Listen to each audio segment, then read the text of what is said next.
आइसबर्गलाई हेर्दाखेरि आइसबर्ग जुन समुद्रमा देखिने बरफको टुप्पो हुन्छ, जुन भाग देखिन्छ त्यो बाहिरबाट देखिन्छ, तर त्योभन्दा ठुलो भाग त्यसको मुनि हुन्छ। त्योभन्दा धेरै ठुलो भाग त्यसको मुनि हुन्छ, पानी मुनि, त्यो देखिँदैन। अनि अक्सर यो नदेखिने बरफमा ठोकेर ठुला ठुला जहाजहरू एक्सिडेन्ट हुन्छन्। यहाँहरूले सुन्नुभएको टाइटेनिकको जुन एक्सिडेन्ट हो, यही आइसबर्गमा ठोकिएको। यार, यहाँ थुप्रै साधकहरू यही आइसबर्गमा ठोकिन्छन्, थुप्रै कथित गुरुहरू यही आइसबर्गमा ठोकिन्छन्, किनकि बाहिरबाट समाधि घटिसकेको छ।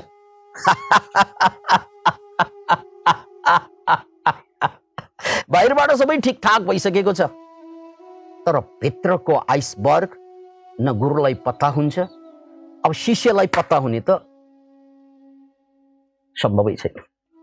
अनि यही आइसबर्ग परिस्थिति बदलिँदै गएपछि त्यहीँ गएर अक्सर साधकहरू जो पहिलो समाधि घटेर दुर्घटनामा पर्छ, अक्सर गुरुहरू पहिलो समाधि घटेर गुरु बनेकाहरू त्यही आइसबर्गमा ठोकेर दुर्घटना हुन्छ।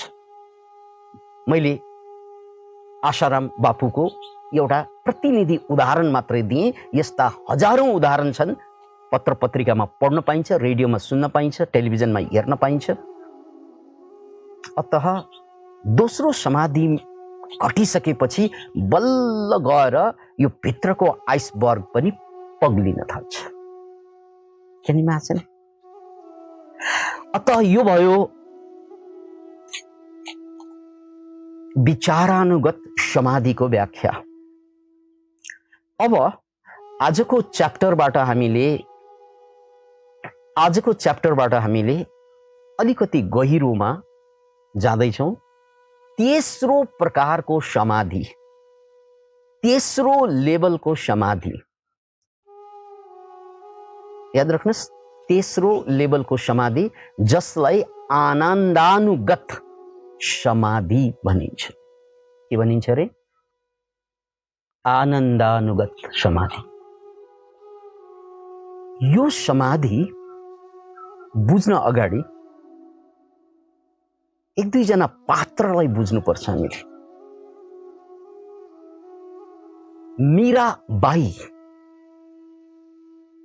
मीराबाई जुन राजघरानाकी बुहारी थिइन्, तर जब भक्तिमा रस लाग्यो, अध्यात्ममा रस जाग्यो,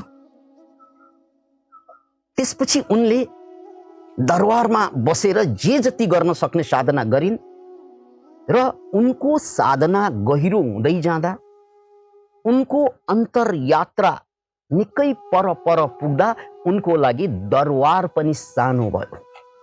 दरबारका सारा सुविधा, सारा इज्जत सम्मान उनको लागि फिक्का फिक्का भयो। याद राख्नुहोस्, जबसम्म साधना गहिरो हुँदैन तबसम्म भौतिक कुराप्रतिको मोह हुन्छ। हामीले पतञ्जलिको सूत्रमा वैरागको कुरा गर्दा, वैरागको कुरा गर्दा हामीले यो विषय निकालिसकेका छौँ कि आँखाले देखिने, कानले सुनिने, दृष्टानुश्रविक विषय वितृष्णस्य वशीकार संज्ञा वैराग्यम, अर्थात् आँखाले देख्ने र कानले सुन्ने चीज प्रति कुनै रस नहुनु, त्यसलाई चाहिँ सिँगान पुछेर जसरी हामी टोयलेट पेपर या टिस्यु पेपर फाल्दिन्छौँ, त्यस्तै हामीले भोगिरहेको कुराहरू, मिठा मिठा खानेकुराहरू, मिठा मिठा सुविधाहरू जसरी दरबारमा पाइन्छ, यो मिठा मिठा कुराहरू, देखिने कुराहरू, यो सबै फाल्न सक्नु यो अपर वैराग हो। जब पर वैराग जाग्छ त्यसपछि दरबारमा बस्दा पाउने मान सम्मान पनि उनलाई चाहिँ फिक्का लाग्न थाल्यो। यो हो वैरागको लक्षण। ऐसी लागी लगन कि मीरा हो गई मगन। ऐसी लागी लगन कि मीरा हो गई मगन, वो तो गली गली हरि गुण गाने लगी। महलों में पली बन के जोगन चली, मीरा रानी दीवानी कहलाने लगी, ऐसी लागी लगन कि मीरा हो गई मगन। बस यहाँ ये शब्दलाई बुझ्नुस्, मीरा हो गई मगन। यो मग्नता, यो हो आनन्दानुगत समाधि। यानी आफूभित्र यति मस्ती जाग्नु भित्रबाट नशा पैदा हुनु। याद राख्नुहोस्, बाहिरको नशा त हामीले धेरै पियौँ होला, पियो त्यसपछि समय सक्यो र फेरि फर्कियो। यो भित्रको नशा सुरु हुन्छ। याद राख्नुहोस्, यसलाई इङ्ग्लिसमा एउटा शब्द प्रयोग भएको छ, डिभाइन इन्टॉक्सिकेशन, यानी अलौकिक नशा। अलौकिक मादकता नै हो यो अलौकिक मादकता जब भित्रबाट सल्किन थाल्छ, जाग्न थाल्छ, बस त्यसपछि दरबारको मतलब हुँदैन, घरबारको मतलब हुँदैन, परिवारको मतलब हुँदैन, संसारको मतलब हुँदैन, इज्जत र सम्मानको मतलब हुँदैन, केही चीजको मतलब नै हुँदैन। किनकि भित्रबाट यति मस्ती छ कि अरूले के भन्ला, म यसरी सडकमा आएर नाचेपछि के होला। त्यो पंकज उदासले गाएको गजलको एउटा पंक्ति छ नि, मोहे आइन जग से लाज। मोहे आइन जग से लाज, मैं इतना जोर से नाची आज कि घुंघरू टूट गए। Can you imagine it? कि घुंघरू टूट गए। मोहे आईना जग से लाज, इतना जोर से नाची आज कि घुंघरू टूट गए। समाज का घुंघरू, भविष्य को घुंघरू, भूतकाल को घुंघरू, यो घुंघरू जुन छ नि, जसले मलाई बाँधेको हुन्छ। मोहे आईना जग से लाज, मैं इतना जोर से नाची आज कि घुंघरू टूट गए। टुट्नै पर्छ घुंघरू, किनकि त्यो घुंघरू बानेर नाचुन्जेल त्यो सामाजिक नाच हो। तर जब यस्तो नाच प्रस्फुटित हुन्छ जहाँ घुंघरू पनि टुट्छ,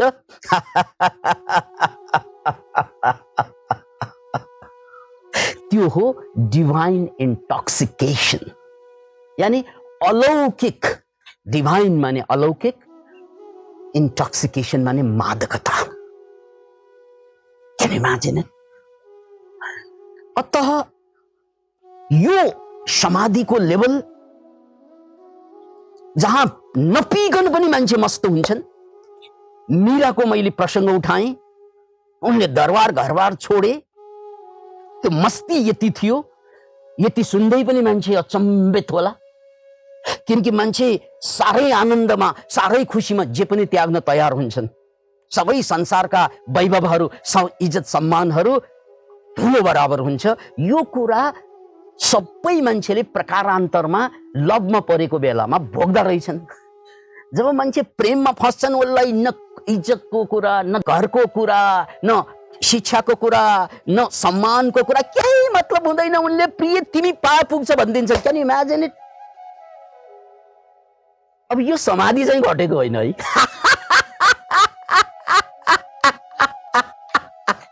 त्यो समाधि घटेको होइन, तर समाधिमा पाउने झल्को त्यही हो। प्रेममा, यो सांसारिक प्रेममा यो टेलर मात्रै देखाएर जान्छ कि फिल्म देखाउँदैन। संसारमा सबभन्दा ठुलो यो तेस्रो लेभलको समाधि युवा कालमा मान्छेलाई त्यो बेला चाहिँ झल्को दिएर जान्छ, जुन बेला ऊ लभमा चुर्लुममा डुबेर जेट गर्न पनि तयार छ, आफ्नो गर्दन काट्न र अरूको उडाउनु पनि पछि पर्दैनन्। त्यो भनेको यति मस्ती छ भित्रमा, मलाई केही पनि चाहिँदैन। भनेको मतलब मलाई यो प्रेमको गहराई, यो मलाई आनन्दको उचाइ बाहेक मलाई केही पनि चाहिँदैन भन्ने एउटा भावना जाग्छ। त्यसकारण कतिपय प्रेमी प्रेमिकाहरूले जान दिइदिन्छन्। जानै पनि फिक्का हुन्छ त्यो मस्तीको अगाडि। Can you imagine it? त्यो कस्तो मस्ती होला, त्यो कस्तो आनन्द होला, जसको अगाडि जानै पनि फिक्का भनिदिन्छ। Can you imagine? हामी जानलाई मर्ला भन्ने रे कति पीडित हुन्छ मान्छे। मर्न भन्ने कति डर हुन्छ, किनकि दिलमा प्रेम शून्य भयो भने मृत्यु धेरै ठुलो लाग्छ, दिलमा प्रेमको बाढी आएपछि मृत्यु धेरै सानो लाग्छ मित्र। Can you imagine? मृत्यु भनेको त केही पनि होइन, त्यसको लागि हाँसी हाँसी वरण गर्न सक्ने कुरा हुन्छ जब यो प्रेमको बाढी आउन थाल्छ। सौभाग्यवश यो प्रेमको बाढी बेला बखत युवाकालमा आएको हुन्छ। सौभाग्यवश मैले किनभने भन्नाले यो छल्को दिएर जान्छ। दुर्भाग्य यो हो कि यो अस्थायी बनिदिन्छ र सौभाग्य यो हो कि यो छल्को अधिकांश युवाकालमा मान्छेहरूलाई त्यो छल्को दिएर जान्छ। अब यो देखिएको युवाकालमा देखिएको प्रेमको शिखर, यो आनन्दको शिखर, किन इमेजिन त्यसपछि केही पनि छैन। त्यो शिखर आनन्दानुगत समाधिमा यसरी घट्छ। किन इमेजिन। अनि त्यो अस्थायी होइन, स्थायी बनिदिन्छ। त्यसकारण त त्यो लेभलमा पुगिसकेपछि तपाईलाई पार्टनर नै चाहिँदैन, न स्वास्नीको आवश्यकता, न लोग्नेको आवश्यकता, न गर्लफ्रेन्डको आवश्यकता, न बोयफ्रेन्डको आवश्यकता। मस्ती यति छ त्यो मस्तीभित्र गर्लफ्रेन्ड आवश्यकता नै हुँदैन, बोयफ्रेन्डको आवश्यकता नै हुँदैन। किन थाहा छ? किन भन्नाले पूर्ण भित्र अर्को चिज छिराउनै सकिँदैन। यदि ग्लासभित्र टन्न केही चिज भरिदियो भने अर्को चिज छिरिँदैन। बस त्यस्तै त्यो मस्तीभित्र न गर्लफ्रेन्ड, न बोयफ्रेन्ड, न संसार, केही नभए पनि चल्ता है भैया। यति मात्र होइन, त्यो दक्षिण भारतकी अक्का महादेवीको कुरा याद गर्नुहोस् त। त्यो मस्ती जब उनलाई जाग्यो, जब यो तेस्रो लेभलको समाजमा उनी पुगिन्, त्यसपछि उनको कपडा कहिले छुट्यो त्यो पनि थाहा भएन एउटा महिलाको। उनी खुरुक्क गएर गुफामा बसेर साधना गर्दिन्।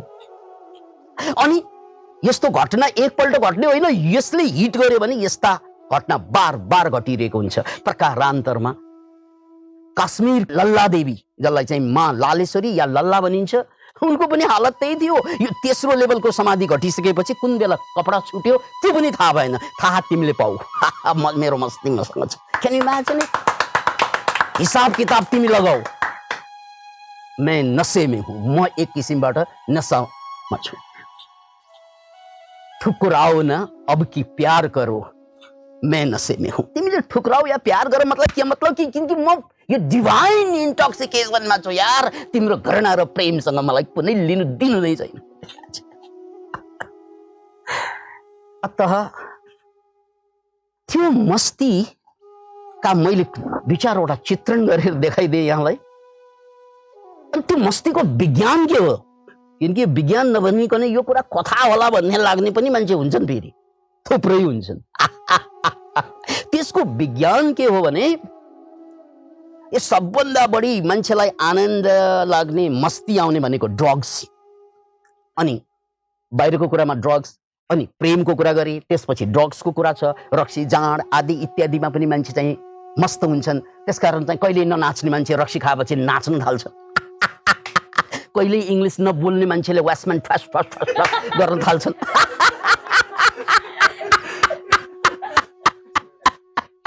Can you imagine it? उसलाई मस्ती आइरहेको बेलामा केही इज्जतको पर्वाह नै छैन। रक्सी खाँदा पनि हुन्छ त्यो कुरा। त्यसकारण अधिकांश यी साधकहरू जब यो मस्ती घट्छ नि, त्यसपछि जीवन नृत्य बनिदिन्छन्।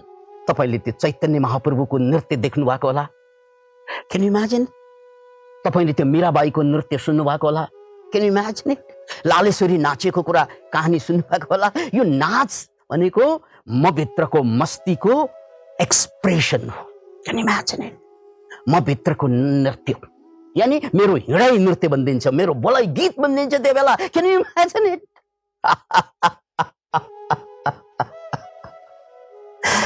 अब यसको विज्ञान के हो त भने, यो मान्छेलाई बडो आनन्दित तुल्याउने केमिकलहरू उनको शरीरभित्र छ। जस्तै सामान्यतया सेरोटोनिनमा हामी खुसी अवस्थामा, शान्त अवस्थामा हुन्छौँ। सेरोटोनिन भन्ने केमिकल चलिरहँदा विभिन्न कारणले, अनि सेरोटोनिन भन्दा अलि बेसी एन्डोर्फिन्स चल्यो भने गुनगुनाउन थाल्छौँ। बाथरुममा गएर चाहिँ चिसो पानीले खलल्ल नुहाउँदा गर्न थाल्छ नि। किन? त्यो भन्नाले त्यो चिसो पानी शरीरमा लागिसकेपछि गुनगुनाउन आयो नि, नाच्न नाच्यौँ जस्तो लाग्यो, किनकि त्यहाँ केमिकल चेन्ज भयो, एन्डोर्फिन्स रिलिज भयो। त्यस्तै मान्छेहरू अलि डीपमा कुनै चीजमा इन्भल्भ हुँदाखेरि डोपामाइन रिलिज भइदिन्छन्। क्यान इमेजिन त्यो डोपामाइन रिलिज हुँदा त्यो कुरा मरे नि छोड्न चाहँदैनन्। जस्तै चाहिँ अचेलका बच्चाहरू चाहिँ त्यो पब्जीमा चाहिँ यति मरिमेटी के गर्न पनि तयार छ, पब्जी पब्जी पब्जी गरेर लाग्छन् नि, किनकि त्यो बेला त्यो ब्रेनबाट डोपामाइन रिलिज भइरहेको हुन्छ। त्यो डोपामाइन पनि नशा हो, यस्तो नशा त्यो एकचोटि यति आनन्दको अनुभव हुन्छ। डोपामाइन त्यो रिलिज हुँदाखेरि बच्चाहरू चाहिँ त्यो पब्जी खेल्दाखेरि चिच्याउँछन्, गरिरहेको हुन्छ। माने चाहिँ भित्र बसेर चाहिँ त्यो छोरा चाहिँ हो कि छोरी हो कि पागल हो थाहा नै हुँदैन, आमा बाबालाई ऊ कराइरहेको हुन्छ, चिच्याइरहेको हुन्छ, हान हान लले पेके पेके गरिरहेको हुन्छ। मानो एक्लै बसिरहेको हुन्छ कोठाभित्र, ऊ चाहिँ संसार जोडिरहेको हुन्छ, किनकि उसमा डोपामाइन भन्ने केमिकल रिलिज भइरहेछ क्या। बाहिरबाट हेर्दा ऊ चाहिँ गेम खेलिरहेको छ, तर भित्र उसको डोपामाइनले उसलाई चाहिँ मस्त मस्त मस्त बनाइरहेको छ। किन इमेजिन इट डोपामाइनको कुरा यहाँसम्म त मान्छेले बुझ्ने कुरा हो। त्यहाँभन्दा मास्तीका केमिकलहरू हुन्छन्, त्यहाँभन्दा चर्का केमिकल हुन्छन्, त्यो थोरै मान्छेले मात्रै बुझ्छन्। त्यो बजारमा पाइने सबभन्दा कडा औषधि भनेको एलएसडी, सबभन्दा बढी नशा लाग्ने चिज, त्योभन्दा पनि नशा लाग्ने चिज डिएमटी, डी मिथाइल ट्रिप्टोमेन जस्ता केमिकल, जो यो थर्ड आईको पछाडि पाइनियल ग्ल्यान्ड छ, त्यो पाइनियल ग्ल्यान्डबाट थर्ड आई को पछाडिबाट जब यो डिएमटी रिलिज हुन थाल्छ, त्यो बेला चाहिँ एलएसडीलाई काट्दिन्छ। किन इमेजिन, एलएसडी भन्दा पनि चर्को भइदिन्छन्। किन इमेजिन, त्यो नशा यो भित्रबाट बस त्यो नशाको अवस्थामा चाहिँ रहिरहँदाखेरि, त्यो नशाको अवस्थामा रहिरहँदाखेरि किन इमेजिन, उसलाई केही परवाह हुँदैन, केही मतलब हुँदैन, संसारसँग केही मतलब हुँदैन, न मृत्यु न जीवन, सबै बराबर, किनकि त्यहाँ मस्ती मस्ती मस्ती मात्रै छ। त्यसकारण कतिपल्ट त शास्त्रमा के लेखेको छ, मुखम करोति वाचालम पङ्गुम लङ्घयते गिरिम यत् कृपा तमहम वन्दे परमानन्द माधवम, कि लाटोले बोल्न थाल्छ, लङ्गडोले चाहिँ पहाड नाग्न थाल्छ, जब परमानन्द स्वरूप माधवको कृपा हुन्छ। माधव भनेको नारायणको नाम, र नारायण के स्वरूप, परमानन्द स्वरूप। यो परमानन्दको अवस्था नै ईश्वरीय अवस्था, दैवी अवस्था, दिव्य अवस्था हुन्छ। हामी भगवान त भेट्दैनौँ, तर यो दिव्यतालाई चाहिँ भेट्छौँ। क्यान इमेजिन, हामीले बाहिर भेट्ने भगवान भनेको त हिन्दूले बनाएको अर्कै भगवान हुन्छ, बुद्धिस्टको बुझाइ अर्कै हुन्छ भगवानप्रति, क्रिस्चियनहरूको बुझाइ अर्कै हुन्छ, मुसलमानको अर्कै हुन्छ, तर यो आनन्दको बुझाइ सबैको एउटै हुन्छ। के मुसलमान के बौद्ध, जब यो घट्न थाल्छ नि, त्यो इसाई रहँदैन, याद राख्नुहोस्। जब यो घट्न थाल्छ नि, यो तेस्रो लेभलको समाधि जहाँ चाहिँ सबै केमिकलहरू चाहिँ रिलिज हुन थाल्छ, त्यो बेला चाहिँ त्यो इसाई रहँदैन, बौद्ध रहँदैन, हिन्दू रहँदैन, याद राख्नुहोस्। किनकि त्यसको कुनै नामै हुँदैन, त्यहाँ मस्ती मात्रै हुन्छ। अनि त्यो नपाएसम्म जिन्दगी शास्ति मात्रै हुन्छ। त्यसको नाम हजार हुन्छ फेरि, तर शास्ति हजार किसिमबाट, कहिले छोराबाट, कहिले छोरीबाट, कहिले दाइबाट, कहिले गरिबीबाट, कहिले कोरोनाबाट, कहिले त्यो मस्ती नआएसम्म शास्ति हजार हुन्छ, नाम हजार हुन्छ, तर मस्ती आएपछि नामै हुँदैन त्यसको। Can you imagine it? त्यसकारण तपाईले ती गुरुहरूलाई एकचोटि चाहिँ विचार गर्नुहोस् त, रामकृष्ण परमहंस जस्ता, अथवा चाहिँ अलिकति अगाडि जाँदाखेरि माता अमृतानन्दमयी, आनन्दमयी माता, यिनीहरूको आँखामा हेर्नुहोस् त, एकदम ड्रग्स लिए जस्तो हुन्छ। कतिपय गुरुहरू जो पुगिसकेका हुन्छन्, उनीहरूको आँखामा हेर्नुहोस् त यस्तो मस्ती हुन्छ, मानौ यो गुरुले ड्रग्सै लिएर चाहिँ बोलिरहेको कि साँच्चै केही भइरहेको छ, थाहा नै हुँदैन। अहिले पनि नेटमा सर्च गर्न मिल्छ, त्यस्ता थुप्रै गुरुहरू छन् जसको आँखामा जहिले पनि नशाको फिल हुन्छ। किन म्याच नशाको आभास हुन्छ।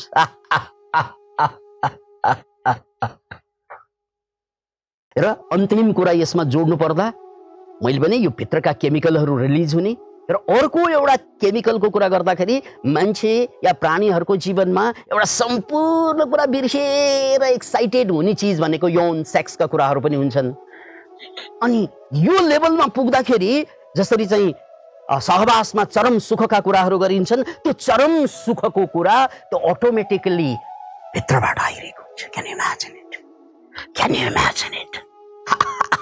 त्यो चरम सुख मान्छेको लागि त 2-4 सेकेन्डको कुरा हुन्छ, तर जब यो सबै केमिकल एक्टिभेट भइदिन्छ नि भित्र, त्यो बेला त्यो चरम सुखको अवस्थामा रहन्छ। Can you imagine?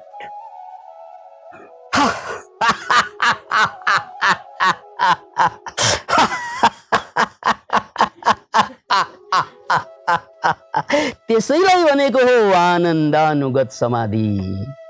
के समाधि रे? आनन्दानुगत समाधि।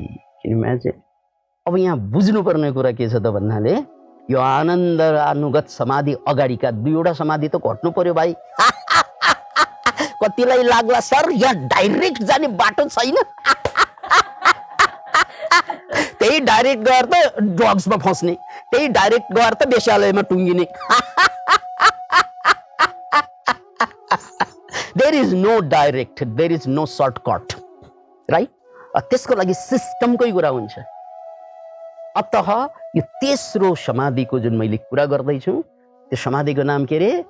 आनन्दानुगत समाधि। ओ बस, आनन्दानुगत समाधि कहिले घट्छ त? के भएपछि घट्छ त भने योभन्दा अगाडिको जुन समाधि छ, जुन समाधिमा अब विचार, भावना, कल्पना, सपना यी सबै ब्याकमा जान्छ। जसरी आइसबर्गको तलको चाहिँ आइस चाहिँ पग्लिएर माथिको पनि पग्लिएर पानी मात्रै हुन्छ, त्यस्तै अब न बाहिरका कुरा बन्धन छन्, न भित्रका बन्धन छन्, न विचारका बन्धन छन्, न भावका बन्धन छन्। याद राख्नुहोस्, न विचारका बन्धन, न भावका बन्धन, न बाहिरको बन्धन, न आफ्नै भित्रको बन्धन। म त निर्बन्ध हुन्छु त्यो बेला। यो दोस्रो समाधिमा म निर्बन्ध भइदिन्छु, भित्र र बाहिरको बन्धनबाट मुक्त।